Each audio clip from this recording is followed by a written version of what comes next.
Hey everyone, and welcome back to the channel. Today, we're diving deep into a topic that can genuinely transform our lives. The office building was usually silent at night. By that hour, most employees had already gone home, leaving only a few security guards and the janitorial staff to move quietly through the hallways. The lights were dimmed to half power, and the long corridor seemed to stretch endlessly, filled only with the soft hum of the air conditioning. Mr. Anderson, the chairman of the corporation, walked alone down that hallway. He was a tall man with a sharp posture, the kind of presence that made people straighten up when he entered a room. He stayed late almost every evening, reviewing reports and planning financial strategy. The company was large, and success came with weight. He carried that weight heavily, though he would never admit it. As he walked, something caught his attention. A voice, faint and shaky, drifting from the far end of the corridor. He paused. It wasn't crying, but it carried something close to it. A strain, a quiet ache. Curious, he stepped forward carefully. He saw one of the janitors, a young woman, standing in a corner near the supply closet. Her back was slightly hunched, as if she were trying to make herself smaller, trying not to be seen. She was holding her phone close to her ear. "Mother," she whispered, her voice trembling. "I just received my first full salary, $20,000. I'll send it to you soon. Please take care of yourself. Goodbye." She ended the call and quickly wiped the corner of her eye with her sleeve. She hadn't noticed anyone watching. She took a deep breath, trying to steady herself, and turned to leave. But she froze when she saw Mr. Anderson standing a few steps away. Her face drained of color. The phone slipped almost out of her hand. "Sir," she began, already flustered. Mr. Anderson's voice was calm, but his expression was firm, the way one might speak when asking for the truth without warning. "You just said your salary is $20,000. The young woman swallowed hard. Her mind rushed. She knew the policy. She knew her pay rate. She knew this looked strange. "Yes, sir," she replied softly. "Director Johnson gave it to me." Mr. Anderson stepped a little closer. His voice stayed even, but the tone had shifted. Now there was suspicion, something edged. "Give me the money." She froze. A janitor's salary at the company was modest. It was enough for basic living, but not much more. $20,000 was more than she could make in months. The chairman didn't yell. He didn't need to. His authority was enough to make people hesitate. The janitor's heart raced. She knew she had done nothing wrong, but she also knew how the world worked. People with power didn't always wait for explanations. After a long moment, she reached into her pocket. Her hands shook slightly as she pulled out the envelope and placed it in his hand. Mr. Anderson took it without another word. His expression did not soften, and he did not question her further. He simply turned and walked away, his footsteps echoing down the empty hallway. She stood there alone. Her eyes stung again, but she blinked the tears back hard this time. She had work to finish. She couldn't afford to lose her job. In his office, Mr. Anderson sat at his desk with the envelope resting in front of him. He didn't open it. He didn't need to. He already believed he knew what had happened. He pressed the intercom button. "Call Director Johnson to my office. Now!" A few minutes later, Director Johnson entered. He was a well-respected employee, professional, steady, always composed. He had worked hard to rise to where he was, though not many people knew what sacrifices he had made along the way. He stood respectfully at attention. "You wanted to see me, sir?" Mr. Anderson leaned back slightly in his chair, his arms folded. "Mr. Johnson," he began, "how long have you been with this company?" 4 years and 3 months, Johnson replied. "Then you should know very well," Mr. Anderson continued, "that a janitor's salary is $1,000 a month." Johnson nodded slowly. He knew what was coming. "Why?" the chairman asked, his tone sharp but controlled. "Did you give her $20,000? Silence settled between them. Thick, still, and heavy. Neither of them realized the janitor had quietly approached the office door. She had followed because she was scared. She didn't want Johnson to get in trouble. She didn't mean for him to be dragged into this. She stood just outside, her hand hovering near the doorknob, her heart beating fast. Inside, Johnson lowered his head. "I'm sorry, Chairman Anderson," he said quietly. "Yesterday I saw her crying while she was on the phone. I asked what was wrong. I found out her mother needed urgent surgery, and the cost was $20,000. With her salary, she would never be able to help." He breathed out slowly. "I couldn't stand by and do nothing." The chairman's expression hardened. "That's company money you gave away." But Johnson looked up now, meeting his eyes directly. "No, sir," he said firmly. "I didn't take anything from the company. The extra money came from my own salary." The office was silent again. Mr. Anderson stared at Johnson for a long moment before shaking his head slowly. "You should have asked me first," he said. "I'm suspending you for 1 month." Those words were like a heavy door slamming shut. And that was when the janitor, unable to hold back any longer, pushed the door open and rushed in, tears spilling down her face. When she burst into the office, both men turned toward her. Her breath was uneven, and her hands were clenched tightly at her sides as if she were trying to hold herself together. She had not planned this. She didn't usually speak boldly in front of supervisors, let alone the chairman. But the thought of someone being punished for something done out of kindness pushed her forward before she could stop herself. "Chairman Anderson," she said, her voice breaking, "please don't suspend him. Fire me instead." The words came out too fast, but genuine. Her eyes were red from earlier tears, and now new ones surfaced. Mr. Anderson blinked. He had expected excuses, maybe blame shifting or denial, but not this. "Why would I fire you?" he asked, his tone quieter than before. She stepped further inside the office, her posture tense but steady. "Director Johnson helped me because of my situation," she said. "My mother's surgery cannot wait. I didn't ask him for anything. I didn't even know how to face anyone. I only wanted to send the money home." Her voice trembled again, but she didn't break this time. "If someone needs to be punished, it should be me, not him." Mr. Anderson looked at her silently. His expression changed, almost so subtly it might have gone unnoticed, but it was there. Something softened in his eyes. Recognition of sincerity. Or maybe the memory of a time in his own life when he had felt powerless, but still tried to do what was right. He turned his head slightly toward Johnson. "And you," he said, "you believed helping her was your responsibility?" Johnson nodded once. "I did," he answered simply. "I didn't think about consequences. I only thought about what needed to be done." The chairman leaned back in his chair, his eyes lowering to the envelope still lying on the desk.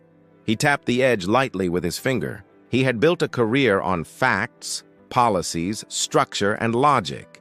He believed in fairness, but fairness in large organizations often meant order, not compassion.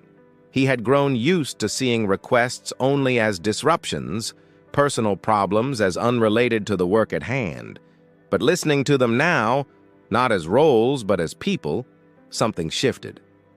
He let out a slow breath. "Come here," he said to the young woman. She stepped closer. He picked up the envelope and held it out to her. She hesitated, unsure if she should reach for it. "Take it," he said gently. "Use it for your mother's treatment." She stared at him, her expression filled with disbelief. Her hand shook as she accepted the envelope again, but this time she held it as if it meant air, as if she had been underwater and was finally able to breathe. "I will work hard," she said, voice soft but resolute. "I will not waste this chance." He nodded once. Then he turned to Johnson. The room fell quiet again. Johnson stood tall, ready to accept whatever final decision came. Suspension, termination, reprimand. He had already made peace with it. But Mr. Anderson did something unexpected. He stood up. He didn't speak immediately. He walked to the window, placing his hand lightly on the frame, looking at the city lights outside. The skyline stretched endlessly. Offices, apartments, homes, full of stories no one saw. "I have worked in this company for almost 3 decades," he said quietly. "I have seen ambition, rivalry, success, failure. I have seen people climb over one another for promotions, but I have not seen many people give away their own salary to help someone else they barely know." He turned back toward Johnson. "Your heart is in the right place," he said. "This organization needs that." He paused, the kind of pause that shifts the air. "From today, you are promoted to vice chairman of the personnel department." Both the janitor and Johnson froze, as if time had paused around them. Johnson opened his mouth slightly, but no words formed. His eyes glistened, not with weakness, but with relief and something deeper. Validation. "Thank you, sir," he managed finally, voice steady but thick.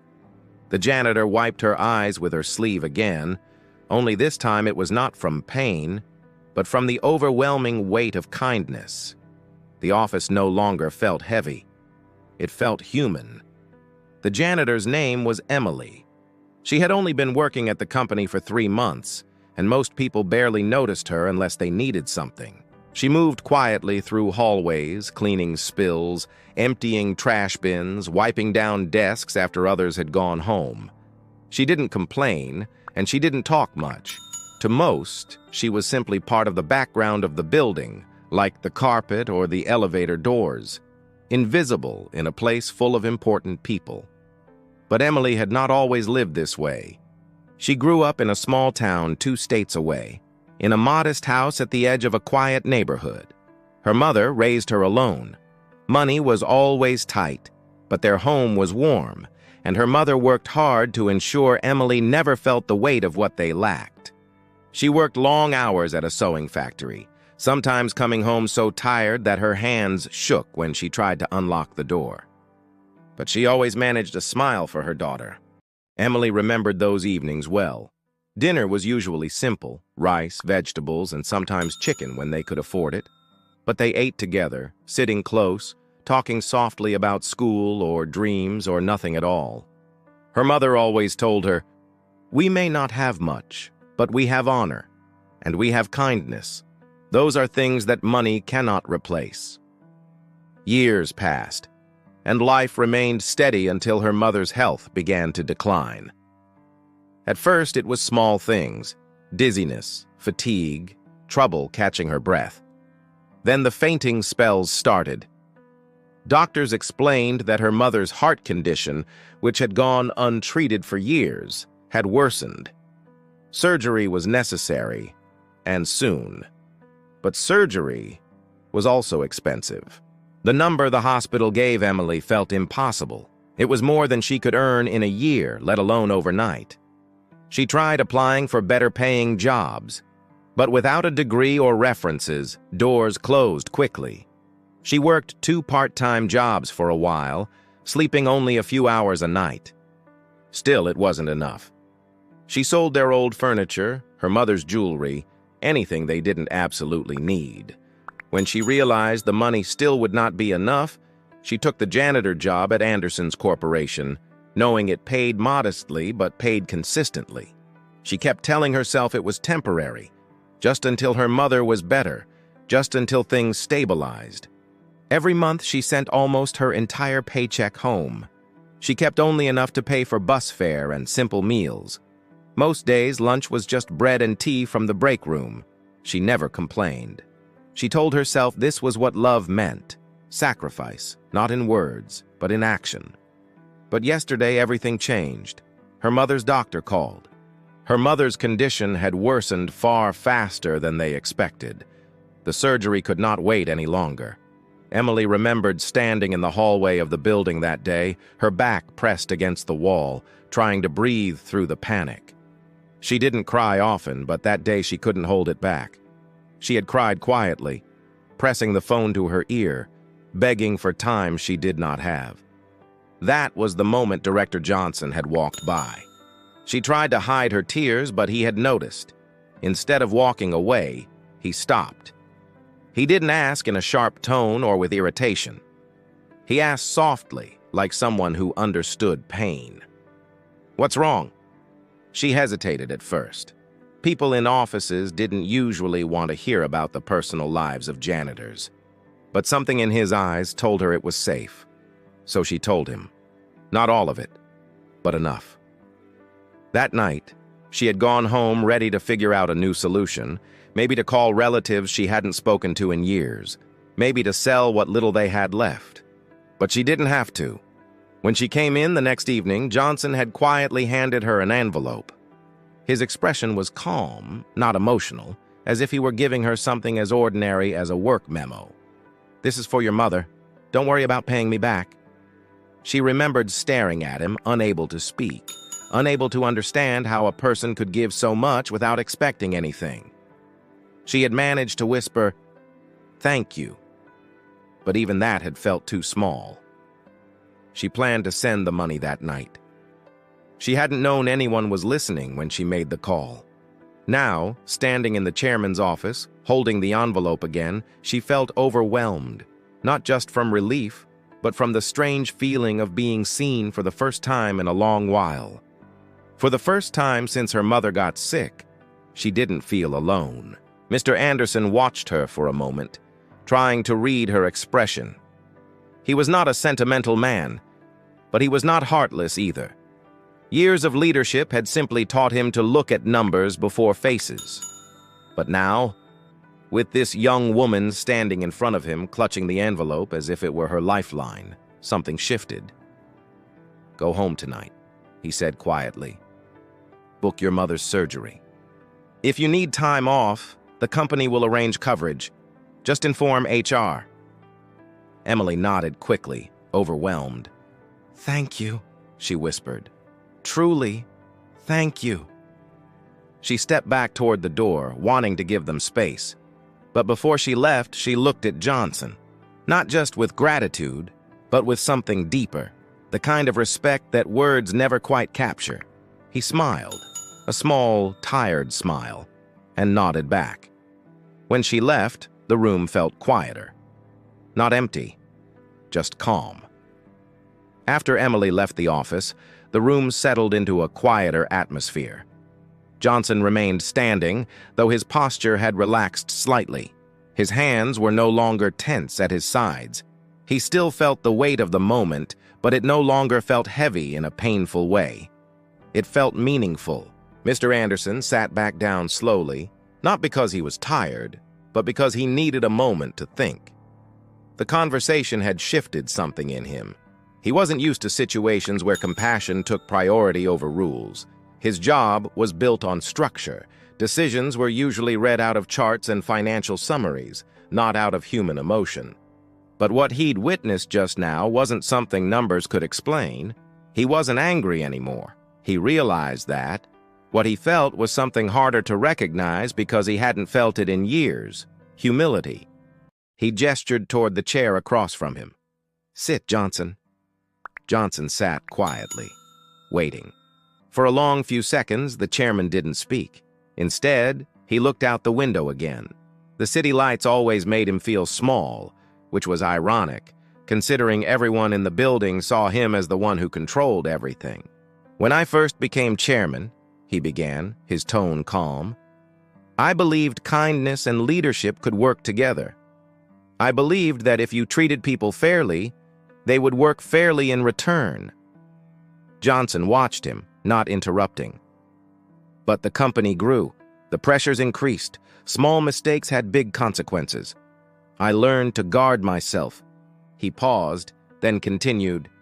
"At some point, I began to think that kindness was a weakness, that it made decisions unclear, that it slowed things down." He looked back at Johnson.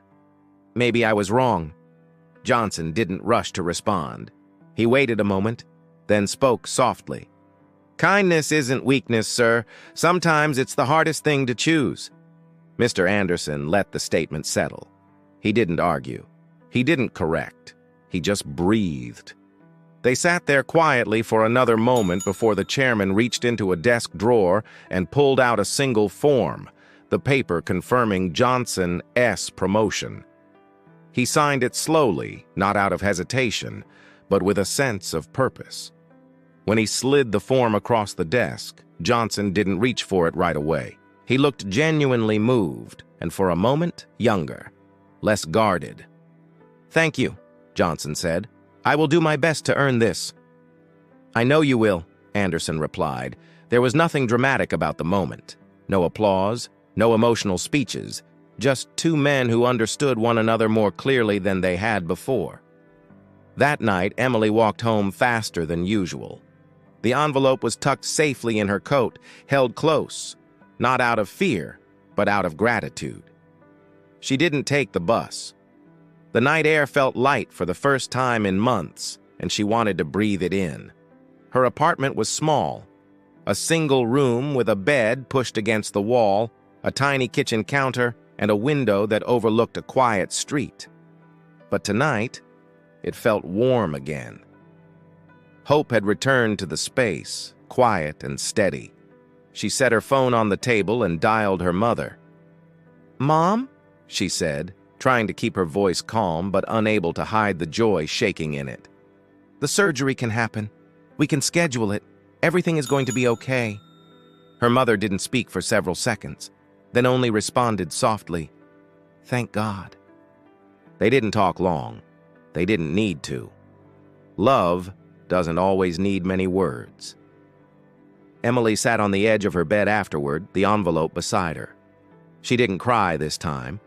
She just sat still, letting the relief spread slowly through her chest like warmth.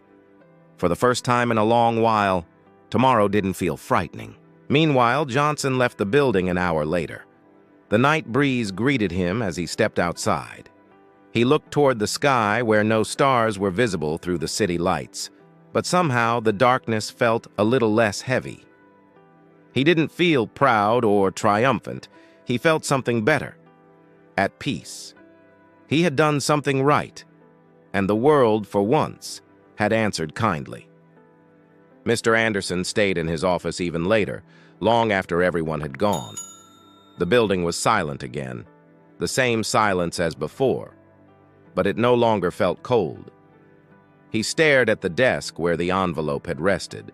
He thought of Emily's voice as she begged him not to punish Johnson. He thought of Johnson giving away a month's salary without hesitation. He thought of his own early years, when he believed people were worth more than their job titles. Maybe, he realized now, he had spent years teaching others to be efficient while forgetting to teach them to be human. And maybe tonight, someone had taught him instead. He turned off the lights and left the office. The hallway felt different this time, not just quiet, but gentle. Emily called the hospital early the next morning. Her voice was calmer than the night before, though still touched with worry. She explained that she had the money now, and the nurse helped her schedule the surgery for the soonest available date. Emily felt a mix of relief and fear. Relief that it could happen at all. Fear because surgery is still surgery and nothing is ever guaranteed. She took 2 days off from work, just as Mr. Anderson said she could. The company handled the paperwork without questions. No one made it difficult. No one asked for details. When she arrived at the hospital, her mother was sitting up in bed, thinner than Emily remembered, but with the same gentle smile she always wore when her daughter walked into the room. Emily sat beside her and held her hand, quietly. There was not much to say. Sometimes the presence of someone is enough. The surgery took several hours.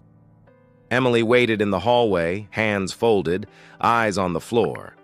She tried to stay calm, but her mind wandered everywhere. She thought about her childhood. She thought about every meal her mother had cooked while tired. Every day her mother had gone without rest.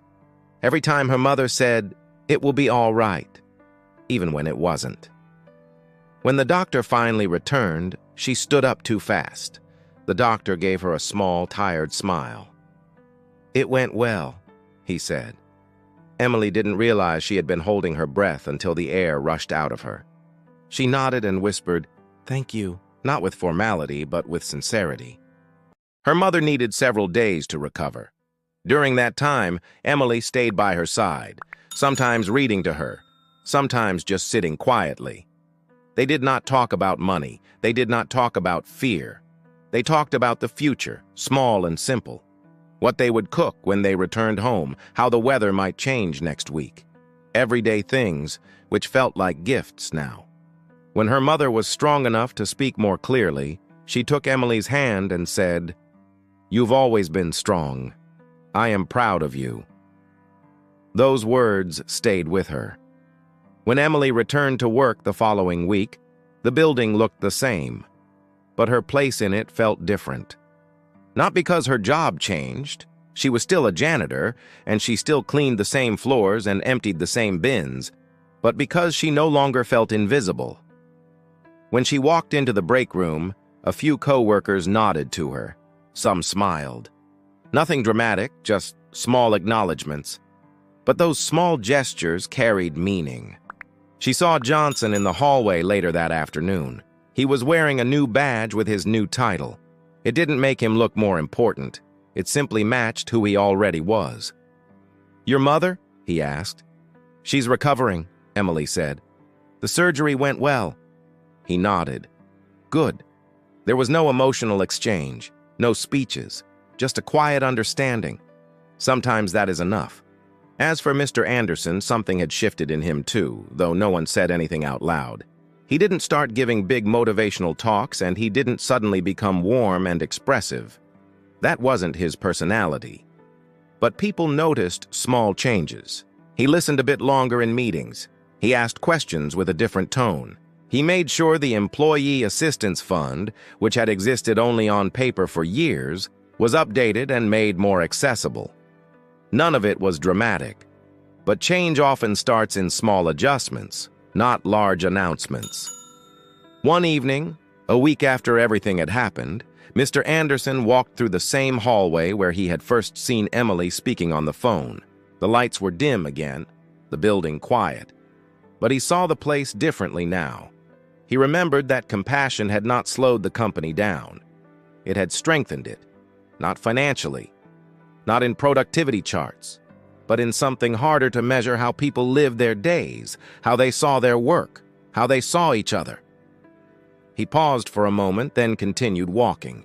His footsteps sounded the same on the floor as they always had, but the meaning behind them had changed. Emily's mother returned home 2 weeks later. The house felt lighter now. The future wasn't perfect, but it wasn't frightening anymore. Emily continued working. She saved carefully. She planned ahead. She still worked hard, but there was hope where there hadn't been before. Johnson settled into his new role. He didn't change much about how he acted. He didn't become strict or commanding. He treated his team the same way he had treated people before, with patience, clarity, and respect. People noticed. Trust grows quietly like that, and Mr. Anderson didn't tell anyone about the night in his office. He didn't need to. What had shifted inside him didn't need to be spoken or displayed, but those who worked with him could feel it. The building felt a little more human. There was no grand ending, no celebration or special event. Life simply continued, but it continued better. Because one person cared enough to help. Because another person cared enough to speak honestly. Because someone in power cared enough to listen. Sometimes, that is all it takes to change the direction of a story.